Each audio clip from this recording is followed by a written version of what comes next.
So this is chapter 10, part 3. We just have a couple of slides left. Let's talk about exchange rate forecasting. And so there are two different schools of thought about exchange rate forecasting. Let me go ahead and click back to my slides. The efficient school and the non-efficient market school. So the efficient market school says that is one in which prices reflect all available information. Forward exchange rates are the best predictors of future spot exchange rates. And investing in forecasting services is really a waste of money because you can really, the markets are efficient and we can really rely on on inflation rates, interest rates, et cetera, et cetera.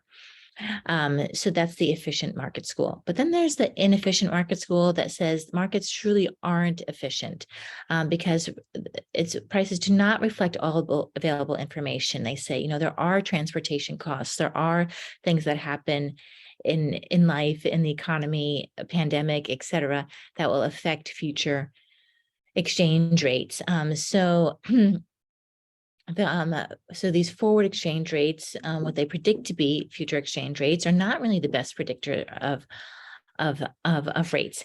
So that then companies should invest in forecasting services. And so if you're a manager working for a multinational organization, but Forex is not your specialty, which it most likely isn't because there are specialists, you might want to invest in a forecasting service. So what do these forecasting services do? They talk about two different analyses. The first one is the fundamental analysis. This draws upon economic factors like those interest rates, monetary policy, inflation rates, balance of payments information to predict the exchange rates in the future, those traditional things. But they also work with what's called technical analysis. This uses price and volume data to determine past trends that are expected to continue, how much trading has a country done, et cetera. Many economists are skeptical of the technical analysis because there's really no theory that's rational,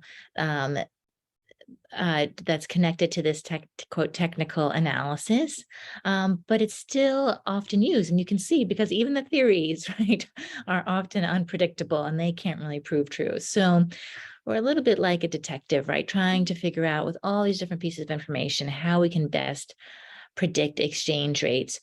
People even call technical analysis fortune telling in some ways. So again, it's really up to you if you'd like to buy one of these services, but now at least you know how these services work. One of the last slides here, it talks about currency convertibility. And just so you're aware, like how certain countries can potentially limit if their currency is convertible. What does that mean? If it's freely convertible, it means that both residents and non-residents can purchase unlimited amounts of foreign currency with the domestic currency. That's pretty much all we know in this generation in the United States. We've never been limited as to how much yen or euro we could buy, et cetera, for the most part.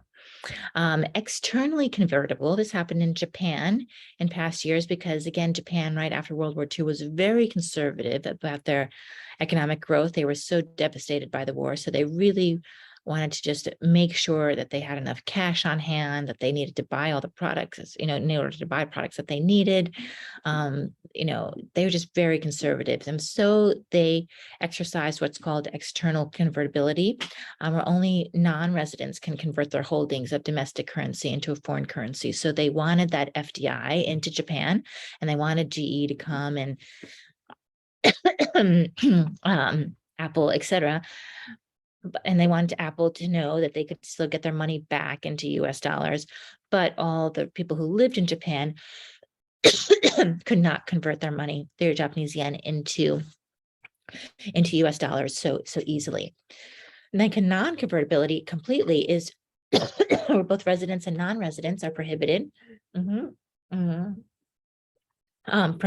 converting into a foreign currency. And as you probably guessed, Russia shows up here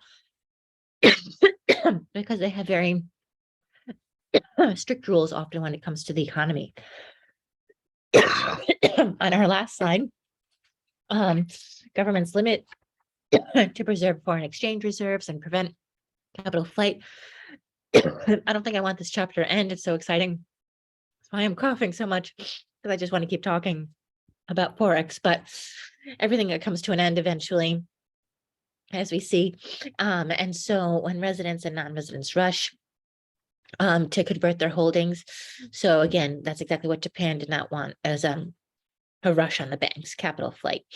And if there's a non-convertible currency like that happens in Romania, then and many times, then and in Latin America as well, then firms may turn to counter trade, which is barter-like agreements. Sounds very rudimentary, in my opinion, by which goods and services can be traded for other goods and services to facilitate international trade.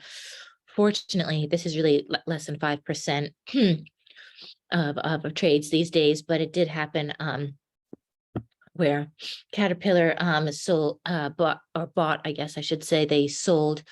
Caterpillar, is the construction equipment company. They sold some construction equipment, farm equipment to a country in Latin America for 350,000 tons of iron ore.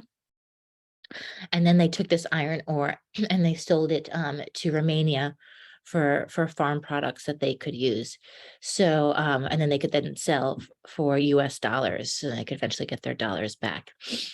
So it does potentially happen, but hopefully you won't be ever affected in these types of situations. If you are, you usually get those things at a deal, but fortunately, counter trade is not very popular these days. Okay, so let's just go ahead and move on to the slide where we talk about the summary of this chapter. We have described the functions of the foreign exchange market. Why ever would we have a foreign exchange market, right? To exchange currencies and also to forecast what the currency might be in the future. We understood what is meant by spot exchange rates, right? The daily rate, today's rate, recognized the role that forward exchange rates play in insuring against foreign exchange rates. So you buy foreign exchange at a future rate. And again, it might go up, it might go down, but at least you have hedged and you have solidified the rate that it will be and what you predict you think it might be. We've understood the different theories, again, explaining how currency exchange rates are determined and their merits, right? Nothing is foolproof, but there are economists out there that have thought a lot about these things. We've identified the merits of different approaches toward exchange rate forecasting, and again, efficient versus inefficient markets, and potentially using a consulting company to help you forecast what an exchange rate could be. And then we've compared and contrasted the differences among translation, transaction, and economic exposure, and understood the implications for management practice. So thank you again for joining me for chapter 10. I look forward to seeing you in chapter 11.